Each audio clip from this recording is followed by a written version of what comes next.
Bien-aimés, nous continuons, c'est la suite du thème que nous avons commencé la fois passée. Le thème que nous avions intitulé La parole faite chair. La parole faite chair. Nous passons au 4e point aujourd'hui. Le 4e point, nous l'avons intitulé comme ceci. C'est l'ère de la parole. Prenons nos Bibles. Nous nous tenons debout. Nous les ouvrons dans l'évangile selon Jean. Chapitre 5. Après cela, il eut une fête des Juifs et Jésus monta à Jérusalem. Or à Jérusalem, près de la porte de Brebis, il y a une piscine qui s'appelle en hébreu Bethesda et qui a 5 portiques. Sous ces portiques étaient couchés en grand nombre de malades, des aveugles, de boiteux, de paralytiques qui attendaient le mouvement de l'eau. Car un ange descendait de temps en temps dans la piscine et agitait l'eau. Et celui qui y descendait le premier, après que l'eau avait été agitée, était guéri, quelle que fût sa maladie. Là se trouvait un homme malade depuis 38 ans. Jésus l'ayant vu couché et sachant qu'il était malade depuis longtemps, lui dit, « Veux-tu être guéri ?» Le malade lui répondit, « Seigneur, je n'ai personne pour me jeter dans la piscine quand l'eau est agitée. Et pendant que j'y vais, un autre descend avant moi. Lève-toi, lui dit Jésus, prends ton lit et marche. » Alléluia. Aussitôt cet homme fut guéri. Il prit son lit et marcha. C'était un jour de sabbat. Les Juifs dirent donc à celui qui avait été guéri, c'est le sabbat. Il n'était pas permis d'emporter ton lit.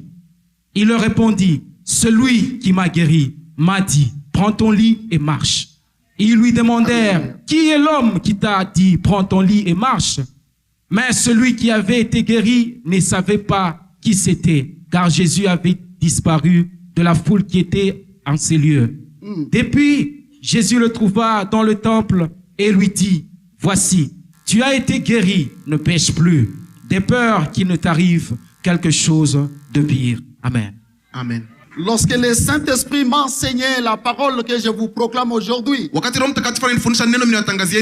j'ai été merveilleux. Et j'ai béni Dieu, je vous ai entendu dire aussi Amen. Lorsque celui qui a été guéri répond et dit aux Juifs que celui qui m'a guéri m'a dit, prends ton lit et marche. Suivez-moi. La parole n'est pas une histoire. Comme je vous l'ai dit tous les jours. Ce matin, où celui qui suivra cet évangile recevra une grande bénédiction.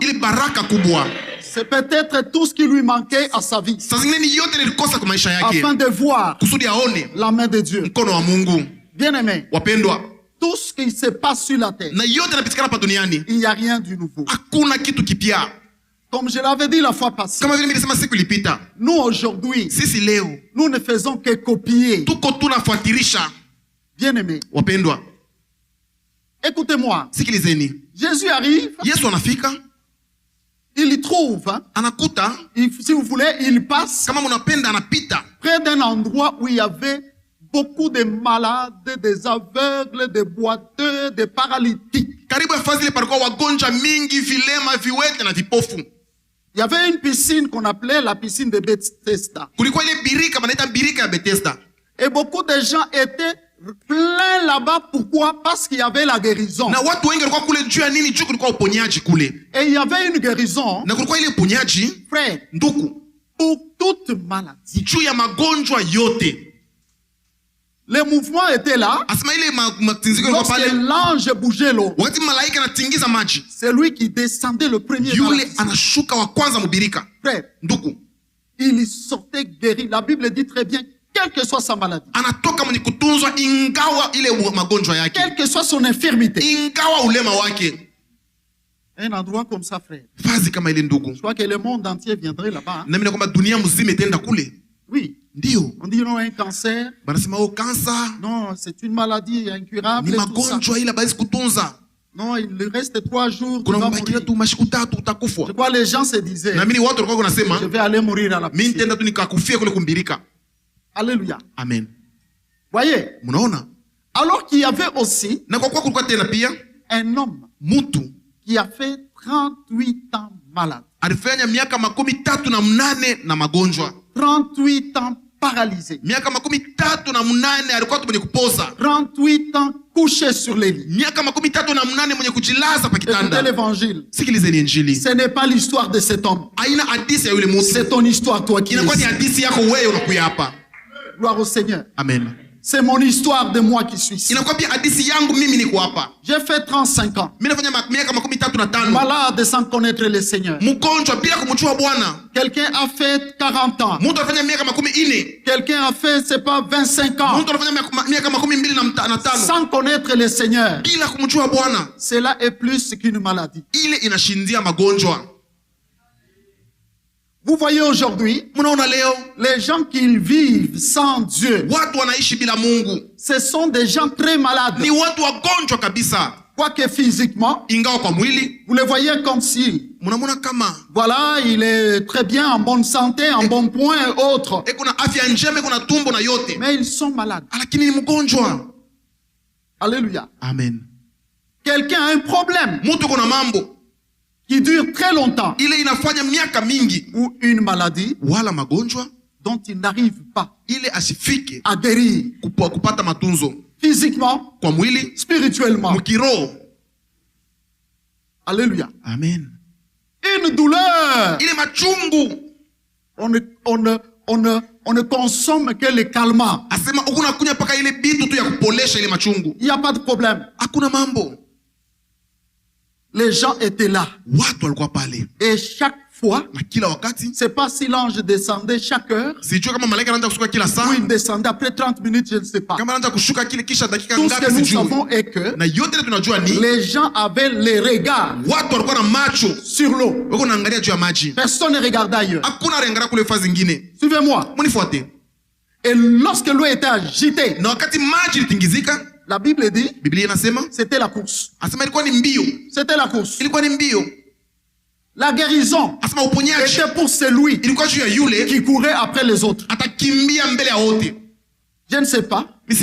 Les aveugles qui ne voyaient pas, comment est-ce qu'ils voyaient aussi l'eau? Que l'eau est agitée parce que je cours. Peut-être le leur. Regardez l'eau. Et dès que l'eau était agitée, il est poussé. Je ne sais pas. Mais malheur au paralytique. Il voyait, mais il ne pouvait pas courir. Et il déclare lui-même, je n'ai personne pour me jeter dans l'eau. Il n'avait personne pour lui venir en aide. Oh, ça c'est profond. Je n'ai personne pour me prendre et me jeter dans l'eau. Ce qu'il ne savait pas, qu'il avait quelqu'un qui devait le jeter dans l'eau. C'est ce qu'il ne savait pas. Maintenant écoutez-moi. Bien aimé. Jésus arrive. Il va passer là où il y avait des gens qui avaient des problèmes. Vous savez, hein? C'est pourquoi la Bible déclare dans sa mission, Luc 4:18, bien aimé, il a annoncé sa mission sur la terre. L'Esprit du Seigneur est sur moi, car il m'a oint pour annoncer une bonne nouvelle aux pauvres, renvoyer libre les opprimés, proclamer une année de grâce. Bien aimé, cette parole s'est confirmée.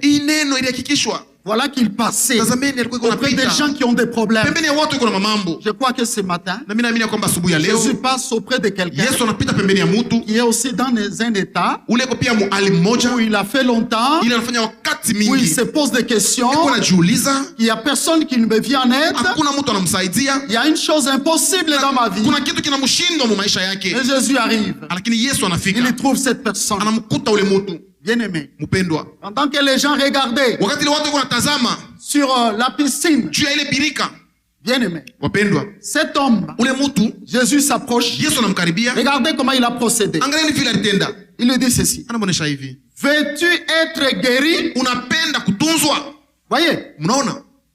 Lui, il commence les explications. Yeye anaanza sasa kusema sema. La réponse qu'il donne Jibu analeta n'est pas conforme à la question que Jésus lui pose. hailinganishe na ile ulizo Yesu anamuuliza. Lui, il dit, veux-tu être guéri? Yeye anamuonesha unapenda kutunzwa? À sa place, qu'est-ce que tu dirais? Parfois yako unasema nini? Oui, c'est ce que j'attends ici. Ndio, ni kile niko nachunga hapa. Mais lui, il dit, Lakini yeye anaanza kusema, je n'ai personne sina na mtu pour me jeter dans l'eau kunitupa mu maji afin que je sois guéri. kusudi nipate uponyaji. Les chrétiens, parfois, ils aiment allonger les choses. Bakristo wanapenda kunyolosha Parfois, je kurefusha veux dire, vitu. frère, hein, Mitaonyesha tu ndugu. ce n'est pas nos prières kilométriques qui peuvent Haina changer les maombi ya choses. mirefu itabadilisha vitu. Parfois, ce n'est pas nos longs jeûnes qui peuvent faire quelque Saa chose. zingine ina mafungo yetu mrefu Écoutez-moi itabadilisha seulement kitu. là où je vais avec ma pensée. Na msikilize kule ndio nenda na hii wazo. Voyez? Mnaona? Et sur le coup, Na pale pale le Seigneur lui dit, Bwana anamuonesha, lève-toi, amka, prends ton lit chukua kitanda yako et marche. na tembea. Et soudain, Na pale pale cet homme s'éleva, ule mtu anashimama, il prend son lit. anachukua kitanda yake, Frère, nduku il est parti anaenda sans regarder derrière, bila kutazama sans nyuma, même regarder la personne qui l'a guéri. bila hata kuangalia ni nani alimtunza, Parce qu'il ne savait pas que c'était Jésus. kwa maana sikujua kwamba ilikuwa ni Yesu. Il est parti, Anaenda lwake, troublé par sa guérison, je ne sais pas. anavurugwa na uponyaji wake sijui, Et voilà. na ni vile. Mais écoutez-moi maintenant. Na msikilize sasa, Si je dis, kama mimi nasema, l'air, asema l'heure, hii wakati, même l'heure hata wakati que nous traversons actuellement, hii tunaishi hapa c'est sasa, l'heure de la parole. inakuwa ni wakati ya neno C'est la vérité. na ni ukweli.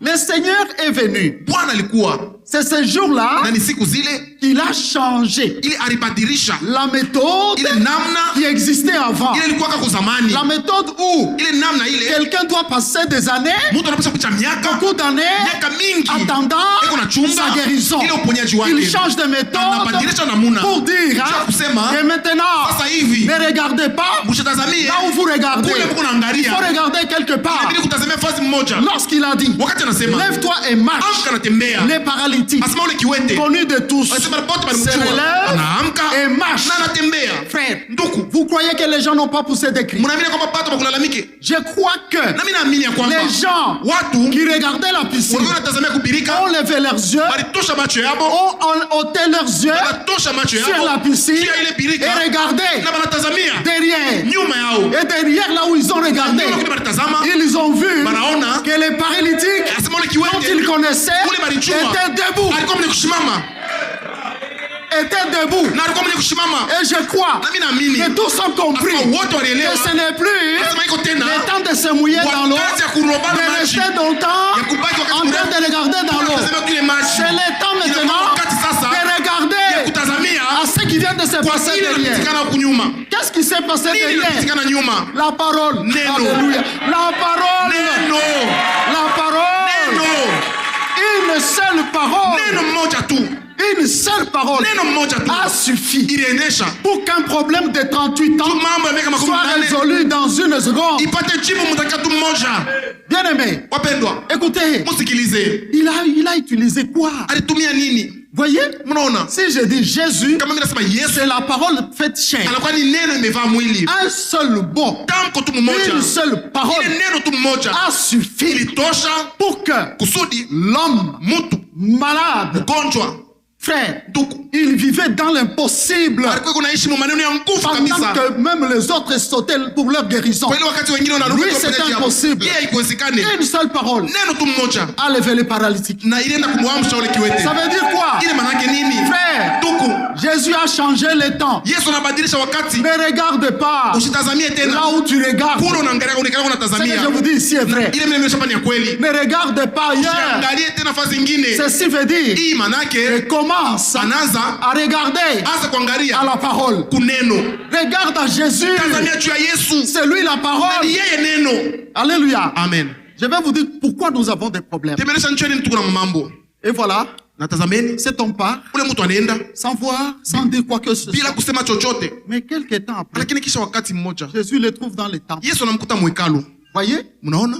Et Jésus lui pose la question. Na Yesu anamuuliza, n'est-ce pas, tu as été guéri? na ulitunzwa? C'est alors qu'il regarde. Eh, c'est ça l'homme, c'est lui l'homme qui va guérir. nani ule muntu alinitunza? C'est lui, parce que les Juifs lui disaient, mais dis-nous, qui a fait ce miracle, qui t'a guéri? Wayuda wanamuuliza ni nani alikutunza, nani alifanya muujiza? Voyez frère, Mnaona ndugu, la guérison a été bonne. uponyaji kwa mzuri, il n'y a pas de problème. Hakuna mambo. Avec une seule parole. Na ile neno tu moja. Mais pour que cette guérison lakini juu ile uponyaji reste définitive, ibaki ya lote, reste scellée définitivement en lui, ibaki ya kutiwa muhuri ndani yake, il lui fallait une deuxième dose. Ilibidi ile kipimo Il lui cha fallait une pili. deuxième dose. Ilibidi kipimo cha pili. Une autre parole. Asema neno ingine. C'est quelle parole? Ile ni neno gani? Jésus vient maintenant. Yesu anakuwa tena sceller sa guérison. anakuwa kutia muhuri kwa N'est-ce pas, tu as uponyaji. été guéri. Tulitunzwa. Maintenant, Sasa hivi ne pêche point. usitendi tena De dhambi. peur que Anasema kwa oga quelque chose de pire ne t'arrive. kitu kibaya kushindia vile ulikuwa kikufikie. Écoutez-moi. Sikilizeni. Aujourd'hui, Leo je vois les enfants de Dieu qui n'aiment pas les mimi naona batoto ba Mungu bapende neno. qui n'aiment pas les temples. Hapana na wakati. Comment est-ce que vous n'aimez pas les temples? Je amupende hekalu. Où est-ce que Jésus Na ni wapi Yesu va vous donner atimipatia cette parole ile neno pour juu sceller votre guérison? ya kutia muhuri kwa uponyaji yenu.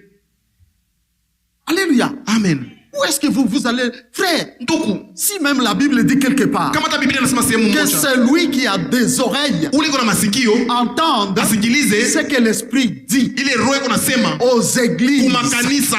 Frère, Ndugu, qui est esprit? nani anakuwa roho? N'est-ce pas Dieu? Na si ni Mungu. Jésus, Yesu il agit aujourd'hui anatenda leo par le Saint-Esprit. kupitia Roho Mtakatifu. Il dit encore, Anasema tena même ce matin, hata asubuhi ya c'est leo lui qui dit. yule anasema Et celui qui croit, na ni yeye anaamini il ne quittera pas ashatoka sans vivre bila kuishi les effets de la parole. matokezi ya neno.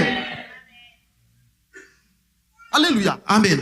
Aimez le temple. Mupende hekalu. Cet homme-là, Ule mtu dès ce jour-là, asema tangu ile siku personnellement, je sais, na kwa upekee mimi najua il se disait alikuwa anasema que si je n'avais pas l'habitude kama mimi sikuwa na ile zoezo d'aller dans les ya temples, kwenda kwa hekalu je pouvais encore na mimi pasha tena kuwa retourner au pire. kurudia kwa Et mabaya. là, je mets en garde Na quelqu'un. pale mimi nakebesha mtu. Tu cries, tu cherches Dieu. Uko na lalamiko unamtafuta Tu Mungu. demandes à Dieu à agir. Asema unalomba Mungu atende. Il va agir. Atatenda. Est-ce que tu sauras Eti garder utaweza ce que Dieu te donne? kuchunga ile Mungu Est-ce anakupatia. que tu sauras garder la guérison de Dieu? Utaweza kuchunga uponyaji wa Mungu. Est-ce que tu sauras garder la bénédiction de Dieu? Utaweza kuchunga baraka ya Mungu. Beaucoup Wengi peuvent reçoivent la guérison. wanapokea uponyaji. Beaucoup. Wengi Dieu les visite. Mungu anawapekua. Mais ils perdent ça. Lakini banaipotesha. Peut-être immédiatement Saa zingine pale après tu. avoir reçu. Kisha kupokea. Comment? Je, Parce qu'ils ne savent pas kwa sababu wajue que c'est lui ya kwamba yule qui reçoit quelque chose qui vient de Dieu. anapokea kitu kinatoka kwa Mungu. Cette chose-là Kile kitu est sacrée. ni kia Est sainte. umungu na ni kitu kitakatifu. Elle ne peut pas tenir en toi Haiwezi kubaki ndani mwako s'il y a encore la souillure, la kama saleté. muko machafuko na uchafu ndani C'est yako. pourquoi beaucoup perdent la bénédiction. Ndio maana bamingi banapotesha baraka ya Mungu. Jésus n'a pas changé. Yesu ashibadiriki. Il est le même. Eko mmoja Hier, mmoja. Jana, aujourd'hui et leo éternellement. na hata milele. Même pendant que je vais Hata pas. wakati ni unasema Jésus est hapa. le même. Yesu ni mmoja mmoja. Alléluia. Amen. Vous voyez? Munaona?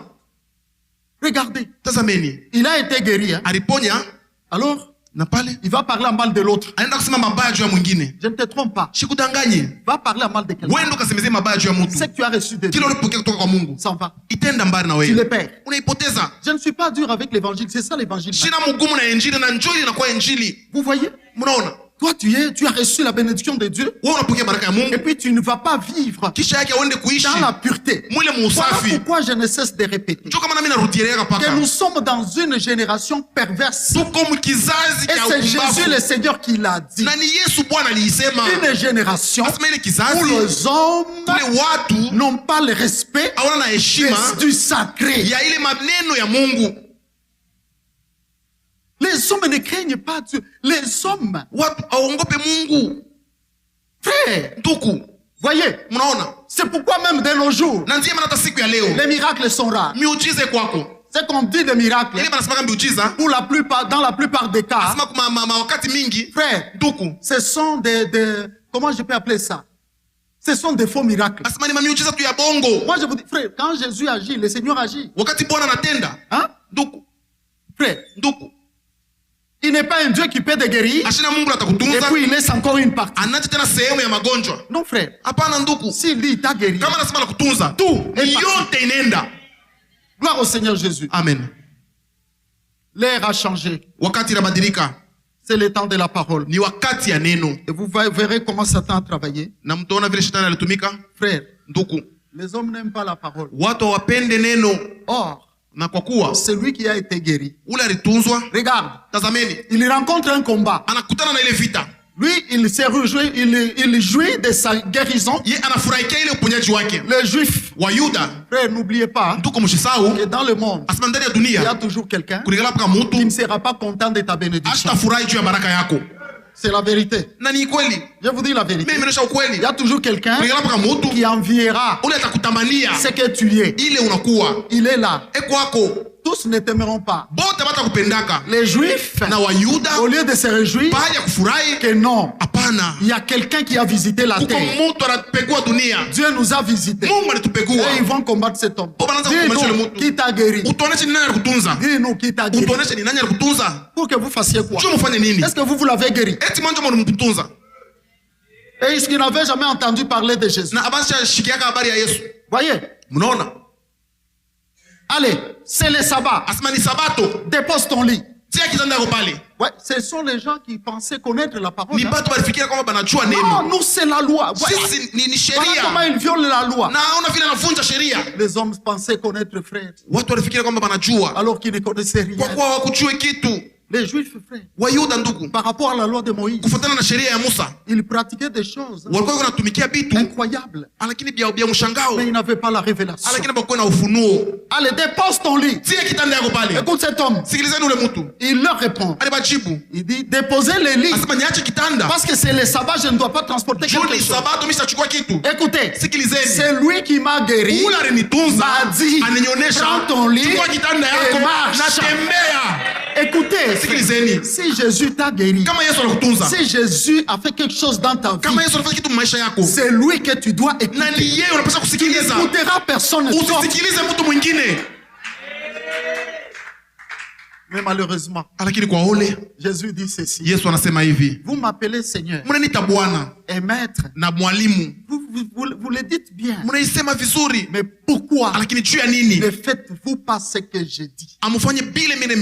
Du temps de Jésus, frère, les gens qui ont vécu ces miracles. Parce que je vous dis, il y a des miracles. Mais les miracles à la hauteur du Seigneur, je ne sais pas.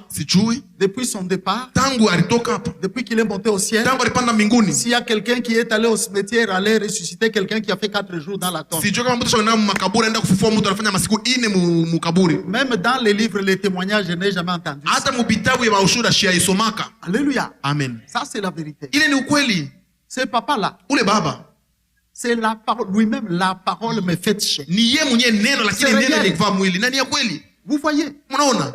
Alléluia. Amen. Mais de son temps-là, il déclare.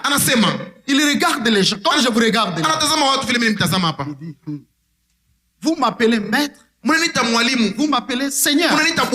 Très bien. Mais pourquoi ne faites-vous pas ce que je dis? Ça, c'est le caractère de l'homme. Il y a l'infidélité dans les hommes à la pratique de la parole. Ou les autres, la pratique en désordre. Jésus a dit ça pour rien. Hein? Ne tombe pas dans ce comportement-là. Jésus a reproché. Ne tombe pas dans cette réponse. Ne sois pas quelqu'un qui l'appelle Seigneur. Tu le loues bien, on fait tout bien, on le prêche bien. Mais tu es le premier à ne pas faire ce qu'il dit. Non. Qu'est-ce qu'on devient à ce moment-là? Si je vous prêche par exemple, je dis arrêtez l'adultère, je ne peux pas être l'adultère. Si je le suis, ça veut dire je suis hypocrite. Et il y a beaucoup d'hypocrites. Ne vole pas. Je suis moi-même le premier à voler l'argent. Même l'argent de Dieu. Non frère. Voyez? Écoutez-moi. Si Jésus est Seigneur, tout celui qui vient à lui a d'abord le premier combat qu'il a, je voudrais dire, est de faire en sorte qu'il fasse ce que son maître dit. Afanye kile mwalimu wake anamuonesha. Le cinquième élément. Ile nukta ya tano. Le cinquième point. Ile nukta ya tano. Pratiquer la parole de Dieu. Kutumikia neno ya Mungu. Pratiquer la parole. Kutumikia neno ya Mungu. Luc 6:46. Luka 6. Je viens déjà de dire ça. Na minatoka kuyasema. J'avais anticipé. Na milienda tu kuyisema zamani. C'est ce que j'ai dit. Pourquoi m'appelez-vous Seigneur? Et ne faites-vous pas ce que j'ai dit? Là, nous allons lire. Toujours dans Luc 7. Je crois que c'est quelques versets. Luc 7. Pour aller vite, lisons seulement le verset 7. C'est aussi pour cela que je ne me suis pas cru digne d'aller en personne vers toi. Mais dis un mot et mon serviteur sera guéri. Car moi qui suis soumis à de supérieurs, j'ai de soldats sous mes ordres, et j'ai dit à l'un, va, et il va, à l'autre, viens, et il vient, et à mon serviteur, fais cela, et il le fait. Lorsque Jésus entendit ces paroles, il admira le centenier, et se tournant vers la foule qui le suivait, il dit, je vous le dis, même en Israël, je n'ai pas trouvé une aussi grande foi. Alléluia. De retour à la maison, les gens envoyés par le centenier trouvèrent guéri le serviteur qui avait été malade. Amen. Bien-aimés, je vous le dis toujours, nous avons des poteaux de référence. La Bible nous donne tout. Tout. Frère, il y a toute espèce, toutes sortes de guérisons, des miracles que le Seigneur a fait. Un jour, j'ai parlé, je peux le redire un tout petit peu. Que frère, regardez un peu ce que nous lisons ici. Le centenier là, il avait lu ça où? Même s'il pouvait écouter la Torah, ce qui était écrit sur Moïse et sur les prophètes. Est-ce que d'abord il était disciple de Jésus? Un parvenu comme ça, frère, vous voyez? Mais un homme comme ça, il va marquer le Seigneur. Il écrit même son nom dans la parole de Dieu. Et nous, dont la Bible dit, à ceux qui croient en son nom, il a donné le pouvoir de devenir enfants. Je crois que nous devons faire plus que ces centeniers. Regardez. Voyez? Là, nous sommes sur le point que j'ai intitulé pratiquer la parole de Dieu. C'est ce qui manque à l'église, aux enfants de Dieu. Je l'ai dit la fois passée. Beaucoup sont dans la connaissance de la parole, dans la théorie. La théorie semble la pratique ne produira rien. Vous voyez? Or, la pratique, c'est ce que je vais dire ici, c'est la foi. C'est la foi en Dieu. Voyez, même un centenier qui a entendu de loin, qui a un Seigneur, qui a un Sauveur, il guérit, il fait ceci, il fait cela. Il se retrouve dans un problème chez lui à la maison. Donc, son serviteur sur qui il s'appuyait voulait mourir, était sur le point de mourir. Il envoie quelqu'un. C'était un commandant, avec lui il commandait 100 soldats.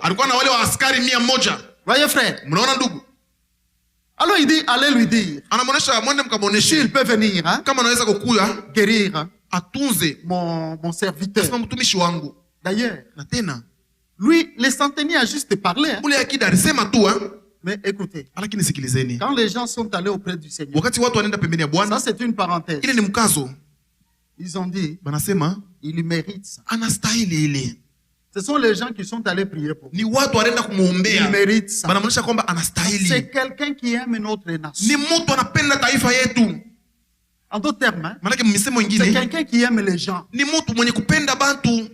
Et c'est quelqu'un qui a bâti même notre temple. C'est quelqu'un qui avait marqué les gens. voyez, quand j'écris tous les jours, wakati minalalamia kila siku, bâtissons la maison de Dieu. tujenge nyumba ya Mungu. Bâtissons la maison de Tujenge Dieu. nyumba ya Mungu. Dans ce que nous disons ici, Ndani ya ile tuko nasema hapa, il y a une grande bénédiction. kuna baraka kubwa. Nous le disons. Sisi tunaisema Mais tu. le centenier, Lakini ule akida wa mia c'était en lui-même. ilikuwa ni ndani yake. Il avait compris Alielewa kwamba que Dieu existe. ya kwamba Mungu Je anaishi. vais bâtir sa maison. Inabidi nijenge nyumba yake. La maison qu'il avait bâtie, Na nyumba ile alijenga. un jour, Asema siku moja cette maison l'a béni. ile nyumba inamubariki. C'est pourquoi un enfant de Dieu ne peut pas être insensible. Njoo kama na mtoto wa Mungu asipashi kwa Insensible asigusiwe. même pour Dieu. Au gusiwe hata juu ya Mungu. Ou quelqu'un croit que quand on crie ici, oh Wala non. mtu anafikiria kwamba tukilalamiki hapa. Chacun, je crois que d'abord, chacun a apporté ce que nous avions demandé. Nafikiria kwamba kila mmoja analeta ile tuliomba. Alléluia. Amen. Pour la maison de Dieu. Juu ya nyumba ya Mungu. Frère, quand les hommes ont dit ça, Wakati watu walisema vile, le Seigneur n'a pas résisté. Bwana ashikukatali. Il allait déjà chez les centeniers. Anaanza kwenda kwa ule akida wa mia. Mais à quelques mètres, Lakini kwa ile tu urefu les mfupi, centeniers envoient quelqu'un. akida wa mia anatuma Il dit mtu. non, non, non, non, non, non, non. Hapana. Arrêtez-le, qu'il ne vienne pas chez Msimamishe moi. ashikue kwangu. Je ne suis pas digne Mimi sistahili. qu'il entre dans ma maison. Kusudi ingie ndani ya nyumba yangu. Bien sûr, il était soldat. Hakika alikuwa askari. Peut-être il s'est reproché de quelque chose. Saa zingine alijikemea na kitu Malgré ce kimoja. qu'il s'est reproché, Ingawa ile alijikemea, mais quelque part, lakini sehemu mmoja le Seigneur Bwana l'avait vu. alimuona. Il y avait quand même des bienfaits Na kama alikuwa mema dans cette personne-là. ndani ya ule mtu. Mais écoutez, Sikilizeni. les centeniers envoient ces gens, ils leur disent, allez lui dire Anatuma watu sasa mkamuoneshe. que je ne suis pas digne qu'il vienne chez Sistahili akue kwangu. moi. Je commande 100 soldats. Mimi niko na askari 100. Je peux dire à Alain, va, l'autre vient, et Kamanisha ils mmoja obéissent. wende kwenda na wanatii. Allez lui dire ceci. Mumuoneshe tu hivi. Dis seulement un mot. Sema neno moja tu. Dis seulement un mot. Neno moja tu. Et mon serviteur sera guéri. Na yule mtumishi wangu ataponya. Alors les serviteurs sont arrivés Na wakati wale watu walifika, et qu'ils ont dit ça à Jésus. sema namuonesha vile Yesu. Jésus s'est arrêté. Yesu anashimama. Alléluia. Amen. Jésus a vu en lui-même. Yesu anaona ndani yake Il mwenyewe. parcourt tout le pays d'Israël. Anatazamia nchi mzima ya Israeli. Il voit Anaona qu'il n'y avait pas une seule personne hakuna hata mtu mmoja qui avait alikuwa cette foi-là. ile imani. Ce que j'ai appelé Ile ici, miliita hapa, dans mes notes, asema mule la manisha. grande foi. Asema imani kubwa. Tout Israël, il n'y avait personne. Israeli mzima kwa hata mtu mmoja. Un centenier, Asema ule akida wa 100.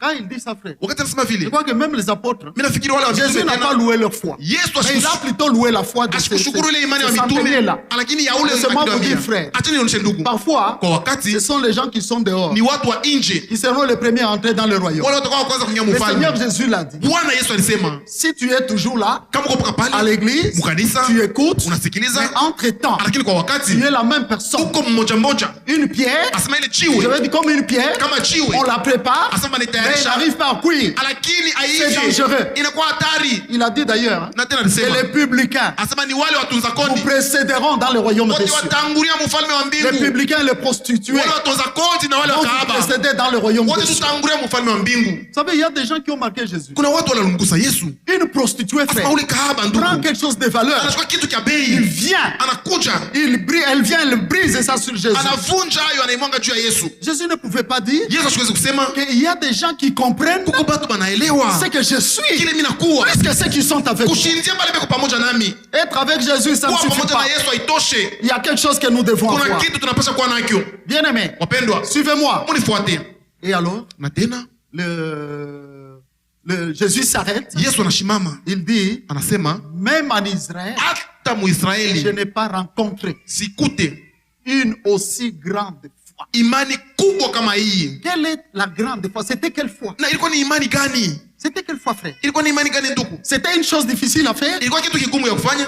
Analysons un peu ça. Asema tuchunguze kwanza C'est que hili. le Seigneur appelait une grande foi. Ile Bwana C'était anaita quoi? kwamba imani kubwa ni imani C'était gani? une petite compréhension Ilikuwa tu ni ile ile qui ukuelewa était kidogo. dans cet homme. Asema ilikuwa ndani ya ule mtu. Il a compris ce que beaucoup ne comprennent Anaelewa pas. ile ba mingi bakuelewe. Que cet homme ici, Asema huyu mtu lui là, yeye ule tel qu'il est là, vile anakuwa pale en lui-même, ndani yake il a la parole. eko na neno, Il a la parole. eko na neno, Un seul mot neno moja tu suffit inatosha pour la guérison juu ya de uponyaji mon ya serviteur. mtumishi wangu. C'est ce qu'il a Na compris. ile alielewa. Alors, il y a quelqu'un qui ne comprend pas la grandeur de la profondeur, frère, de la parole de Dieu. Kuna mtu ashielewe ile ukubwa na uketu ya neno ya Mungu. Voilà pourquoi je vous ai toujours dit. Na njoo kama nimesema kila La Bible wakati. que vous avez dans vos mains, Biblia Mungu nayo mikononi vous mwenu. avez tout. Mungu na vyote.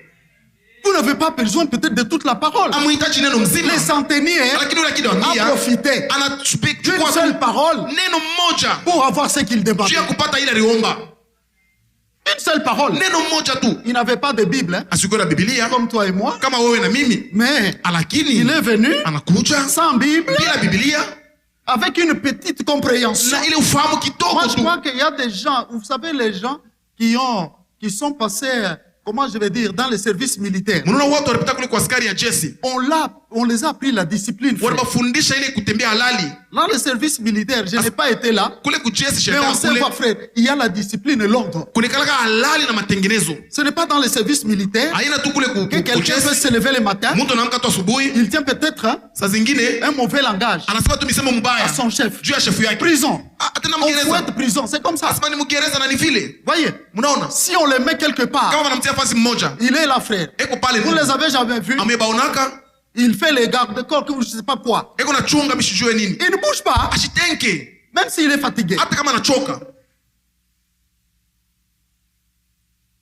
Mais frère, ne pensons pas qu'à l'église, c'est un endroit, quelqu'un va donner un verset. Que non, nous avons la liberté.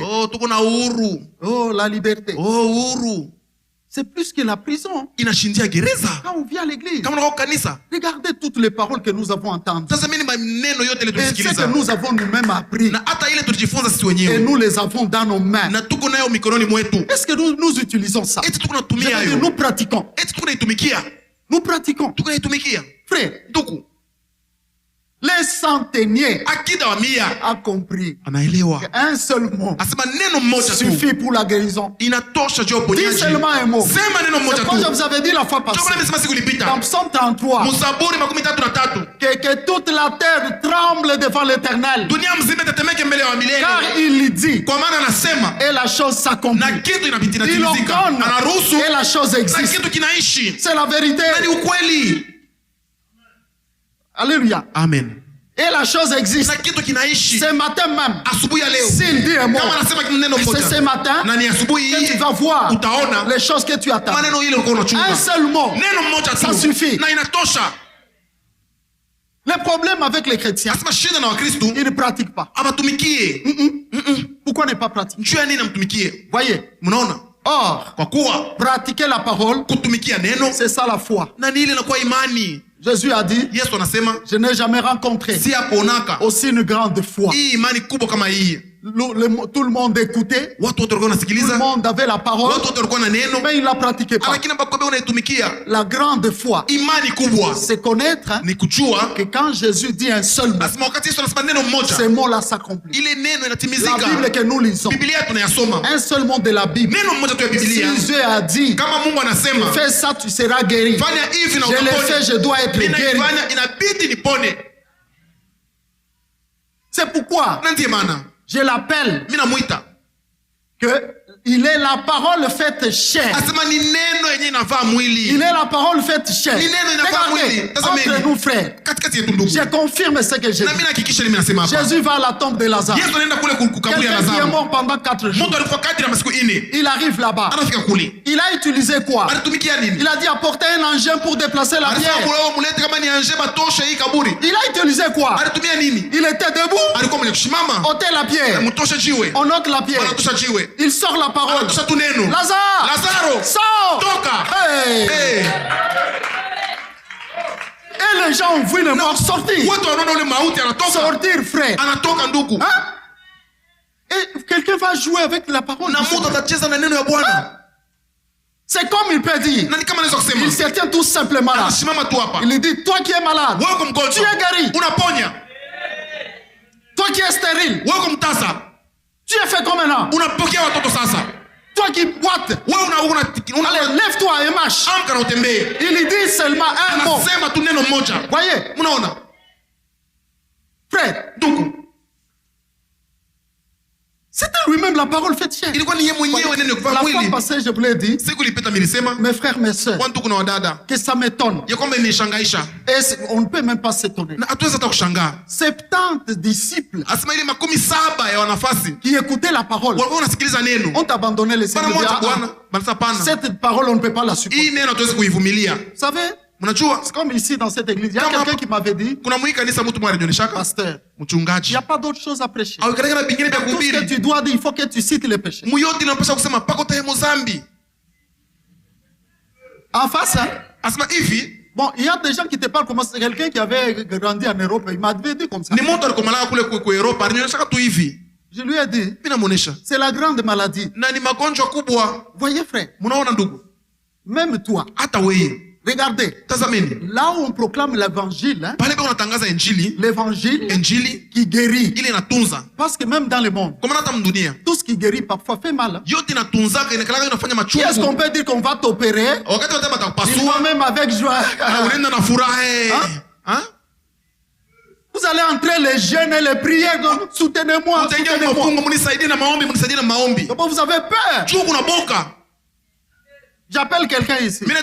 J'appelle le docteur. Je dis, viens lui faire une piqûre. Même si tu es une grande personne.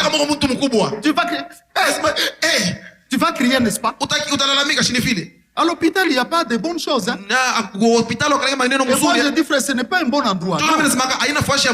Hein? Est-ce que vous aimez là-bas? Si vous aimez, moi, je n'aime pas. Il en est de même de la parole. Si la parole ne te choque pas, tu ne sens pas que la parole te ramène, même si ça fait mal. Mais regarde les gens. Frère, dans l'église, 70 personnes sont parties. Ah non. Ils ont commencé à dire, toi aussi, hein? Tu entends? Non, non. Ça c'est quoi encore ça? Quelle doctrine? Hein? Ils sont partis. Pendant qu'ils étaient partis, les huissiers sont venus pour arrêter Jésus. On leur dit quoi? Ils écoutaient. Ils sont rentrés. On leur dit pourquoi vous l'avez fait? Jamais. Homme n'a parlé comme ça. Si toi tu n'acceptes pas, il y a celui qui accepte. Si toi tu ne crois pas, il y a celui qui croit. Les 70 là ont écrit aussi leur vie dans la parole comme ça. Mais les huissiers, frère, ils ont cru. Voyez, la parole du Seigneur. Pourquoi on la pratique pas? Jésus est réellement la parole faite chair. Vous savez, ce n'était pas seulement ça. Regardez, lisez seulement la méthode de guérison du Seigneur. Quand je lisais, je me disais, mais pourquoi est-ce qu'on n'utilise pas cette méthode? La guérison par la parole. Elle n'existe pas. Maintenant là, il n'y a que la guérison par l'eau. Bois l'eau, achète l'eau. Bois l'huile, achète l'huile. C'est ça la méthode. Une méthode qu'on n'a jamais utilisée même par le Seigneur. Allez boire.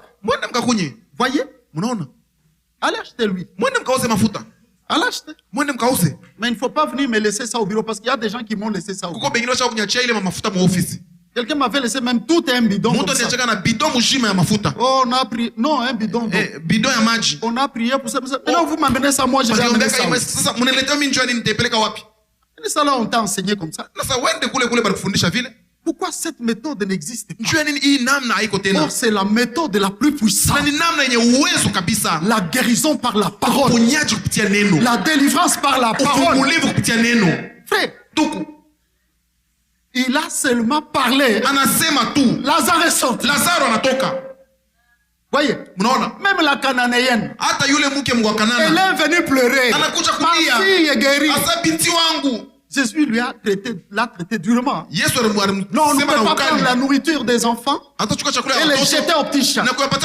Oui, Seigneur, mais les petits chats peuvent ramasser même des miettes. Il tombe à la table de Jésus dit, femme, ta foi t'a guéri. Il a seulement dit ça. Au même moment, l'enfant qui n'était même pas là, l'enfant était guéri. La parole faite chair. Alléluia. Amen. Quand il dit, là où il n'y avait pas une chose, la chose est secrète. C'est Jésus là. Bien aimé, je vous l'ai dit. C'est la vérité. Voyez. Je ne cite que ces deux exemples. Si je vais en parler, je vais dire à nous serviteurs d'aujourd'hui, pourquoi on n'utilise pas cette méthode? Peut-être quelqu'un utilise, mais ça ne marche pas. Ça ne marche pas. Pourquoi? Pourquoi? Oh, ça doit marcher. Écoutez. Il n'y a pas que Jésus, mais nous-mêmes, nous avons reçu Jésus. Jésus-Christ est en nous. Est-ce que nous croyons? Il vit en nous par son Saint-Esprit. Or, tout le monde parle la langue. Il n'y a pas de gens qui parlent la langue. Tu parles, ça veut dire quoi? Le Saint-Esprit est venu en toi. S'il est en toi, mais il faut faire des choses qu'on voit qu'il est réellement en toi. Il ne faut pas seulement non, frère. Même c'est lui qui dit ce n'est pas ça. C'est qui prouve que voilà, Dieu est là. Dieu commence à agir. Est-ce que d'abord Jésus disait ça? Il disait une parole, ça suffit. Frère, partout j'ai vu. En tout cas, avant d'opérer la guérison, il faut même ceux qui chantent.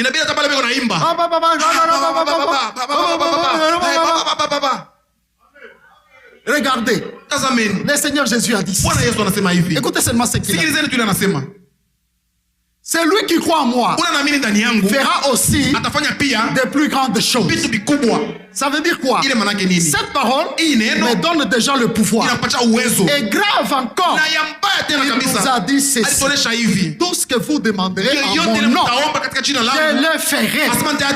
Pourquoi? Parce que lui est la parole faite chair. Si je dis quelque chose en son nom, la chose doit se faire. Regardez, Pierre, il y trouve un paralytique, frère. Un paralytique à la porte. Quelle magie a-t-il fait? Il a dit: amenez-moi de l'eau. L'eau est là, achète d'abord pour ta guérison. Et le faux serviteur qui arrête de tromper les gens. La guérison est dans la foi. Elle est dans la foi.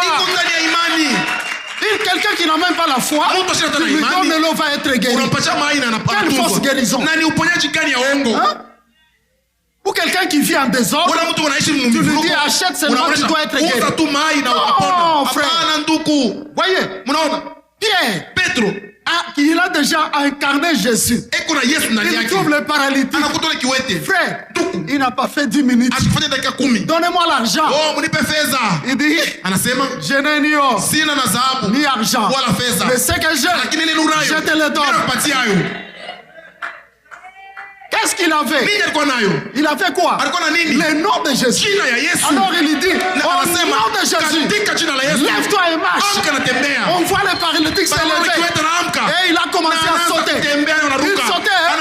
Il entrait dans les temples en train de sauter. Qu'est-ce que Pierre a fait? C'est tout simplement le nom de Jésus. Dans ce nom-là, nous avons le pouvoir de faire tout ce que Jésus a fait. Il n'y a pas autre chose qu'on doit chercher à gauche. Peut-être, j'ai dit d'abord beaucoup de choses. Oh, brarara. Attendez, l'eau est agitée. L'eau qui était agitée, Jésus avait fermé la piscine. Il a fermé la piscine. Il a dit: maintenant c'est la parole. Pendant que Pierre m'écoute, il dit: mon fils, dis-le. Dis-le. Alléluia. Amen. Mais nous avons le nom de Jésus. Est-ce que nous bénéficions de cette puissance? La puissance de ce nom-là. Et autre chose aussi, Pierre, plutôt Jacques, dit: mettez en pratique la parole. Ne vous portez pas à l'écouter. C'est là qu'il y a le problème. Beaucoup de gens ne pratiquent pas la parole. Voyez? Et autre chose, beaucoup, leur bouche ne peuvent pas sortir la puissance de Dieu. Parce que leurs bouches ne sont pas encore affranchies. Alléluia. Amen. Gloire au Seigneur Jésus. Amen. Le nom de Jésus Mon frère, ndugu, ce n'est pas n'importe quel nom. haina jina yoyote. En réalité, Kwa ukweli, même ici où nous sommes, hata hapa tuko, on dit au nom de Jésus. tunasema katika jina la Yesu. Un vrai chrétien, frère, Mkristo wa kweli ndugu, il doit sentir quelque chose qui se passe en anapaswa lui. kitu kama kinapatikana ndani yake. Il peut même se tenir debout. Anaweza Hein. kusimama juu. Frère, Ndugu, ce n'est pas pour rien que la Bible dit haina kwa bure Biblia inasema que kwamba car il n'y a point de salut kwa sababu hakuna wokovu en aucun autre. asema ndani ya mwingine. Le salut là dans le salut. Le salut c'est Ile wokovu ni nini? c'est là qu'il y a la vie, une longue vie. Pale peko C'est le uzima salut. na ile uzima Une mrefu. guérison. C'est le salut. Inakuwa ni Un unani miracle. muujiza. Et dans le salut, Iko ndani ya wokovu. tout ce qu'un homme cherche Yote mtu anatafuta. est dans le salut. Iko ndani ya wokovu. Mais il dit quoi? Lakini anasema Il y nini? a des saluts Hakuna wokovu en aucun autre. asema ndani ya Car mwingine. sous le ciel, Kwa sababu ici, chini ya il mbingu n'y a hapa aucun autre nom. hakuna hata jina Il ingine est été donné aux hommes ile ilipewa kwa par watu lesquels nous pouvons être sauvés. kupitia tunaweza Sinon kuokolewa le nom de isipokuwa Jésus. jina la Yesu. Sinon le nom de Jésus. Isipokuwa jina la Yesu.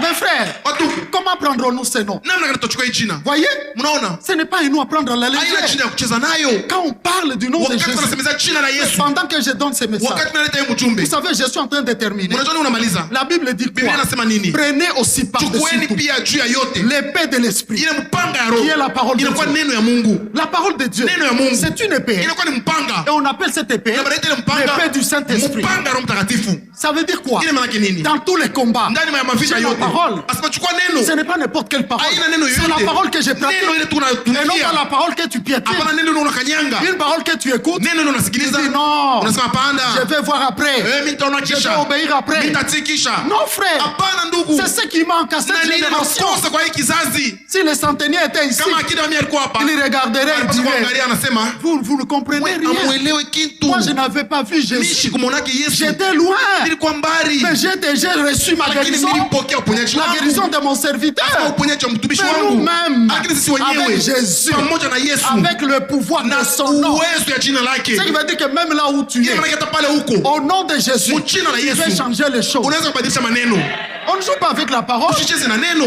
Elle est certaine, elle est vraie. Na ni ya kweli. Frère, Ndugu, aujourd'hui les hommes ont transformé la parole. leo watu wanabadilisha neno. Surtout la question des doctrines. Tena maneno ya madini. Frère, Ndugu, en tout cas, hakika que chacun kila mmoja négocie ou parle avec le Saint-Esprit. aseme na Roho Qu'il Mtakatifu. t'enseigne la vérité. Akufundisha ukweli. Moi, je vous dis des choses vraies. Mimi naonyesha J'ai vitu vya vécu kweli. une parole. Mimi naishi ile neno. Une parole. Neno moja. Une fois là, je me rappelle il y a longtemps, Siku moja mimi nakumbuka zamani kabisa. j'étais souffrant. Nilikuwa mgonjwa. Quand on servait Dieu, Wakati je tunamtumikia n'étais Mungu. même pas encore pasteur. Sikuwa hata mchungaji. J'étais malade. Nilikuwa mgonjwa. Pendant que les autres priaient, Wakati ile pengine beko naomba. Mishueka Mireille alikuya mbele shi studio mwetu mule. Je ne sais pas si maman Mireille était là dans Avec notre Papa studio. Jacques, on était en train de prier. Tulikuwa Tout le tunaomba. monde priait là-bas. Watu wote wanaomba kule. Alors, Na pale moi j'étais dans la chambre. mimi Bien nilikuwa vrai. mchumba ndani na ile mafua. Finalement, Na mwisho yake j'ai entendu le Saint-Esprit saisir. Là. mimi nasikia Roho Mtakatifu anagusa watu. Mais quelques temps après, Kisha wakati deux mamans bamama bawili ont dit ceci. banasema hivi.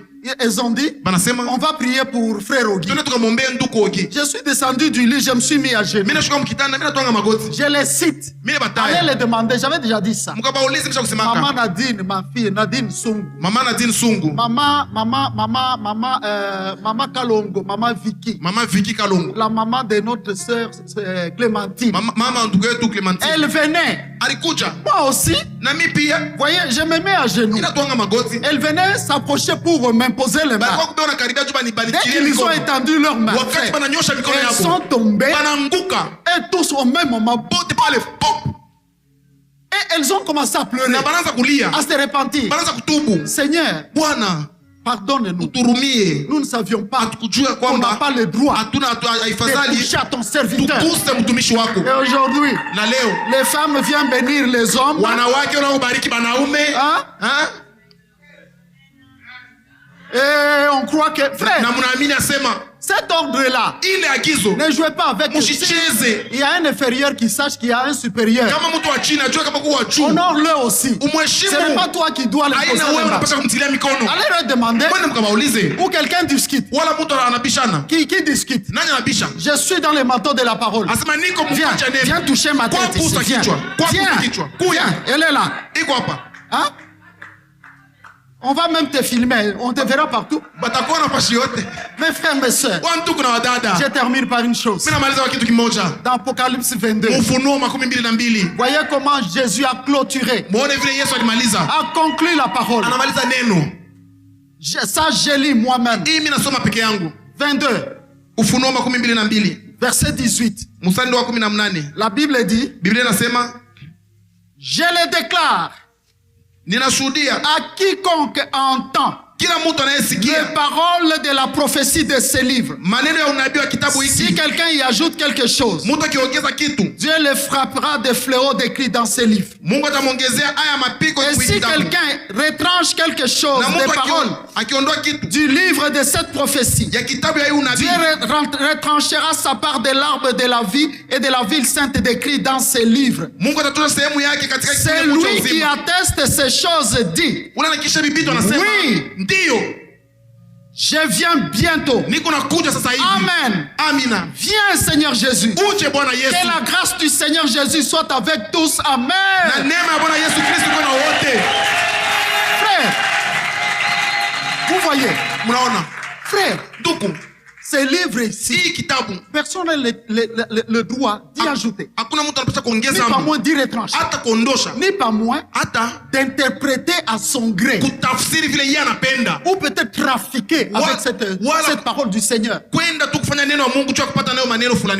Non, frère, ce livre, voyez, ça veut dire quoi?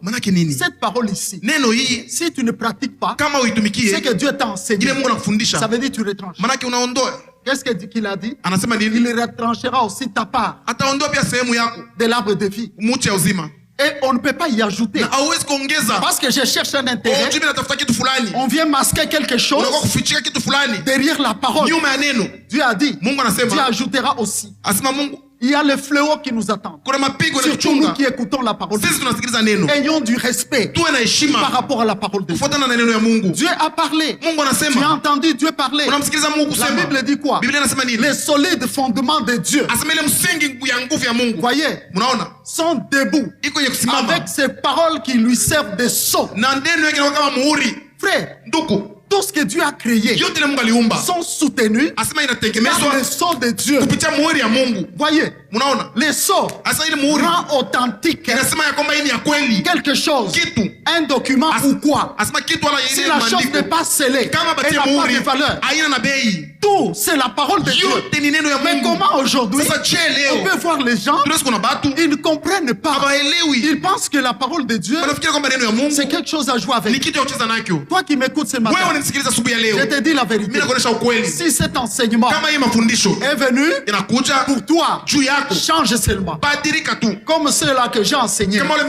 Les centeniers ont compris une petite chose. Il a compris que celui-ci, quand il dit, la chose arrive. Quand il ordonne, elle existe. Et il a regardé que c'est toi là. Et Jésus n'est même pas allé là où il était. La parole fait chair. Lui-même la parole. Vous savez quand on proclame la parole, je vous l'avais dit, hein? Les anges de Dieu, la Bible dit ils veillent sur ses ordres, sur sa parole, pour l'exécuter. Quand la parole est proclamée, même la terre ici tremble. Satan n'a pas fui devant le Seigneur parce que Jésus lui a dit la parole. Retire-toi Satan.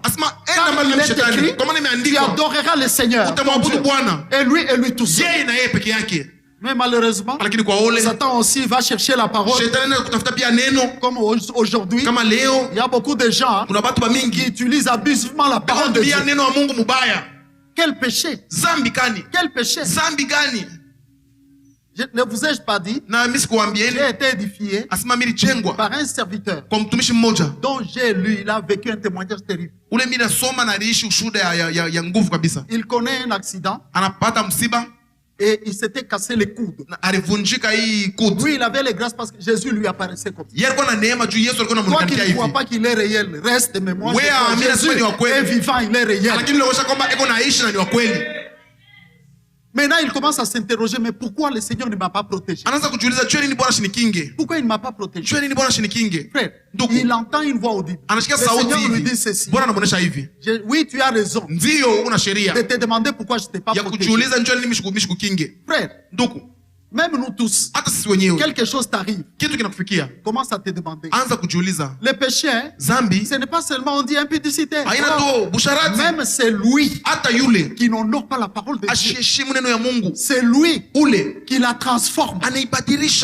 Jésus est venu les voir à l'hôpital. À l'œil nu, il dit, il était assis. Jésus lui a parlé à l'œil nu. Il lui a dit quoi?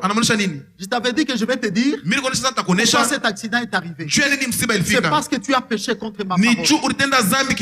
Alors le Seigneur lui dit, c'est quand tu prêchais. Écoute ce que tu as dit.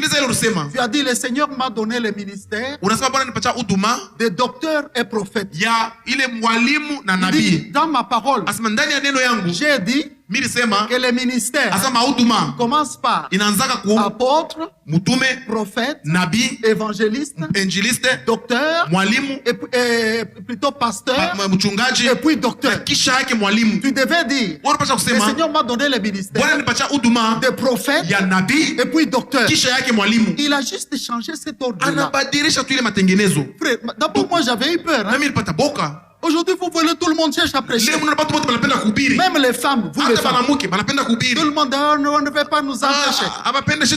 Oh, la Bible dit, l'apôtre Jacques dit, mais qu'il n'y ait pas parmi vous beaucoup de gens qui se mettent à enseigner. Vous voyez que cette parole-là, qu'il n'y ait pas beaucoup de gens qui se mettent à enseigner. Car nous serons jugés sévèrement. Nous nous tenons debout, nous acclamons la parole. Merci Seigneur.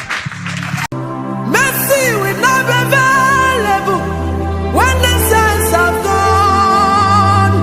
Grace will not be available when the saints have gone. Mercy and grace will not be available when the saints have gone. Repentance is known while the saints are still around. Repentance is known while the saints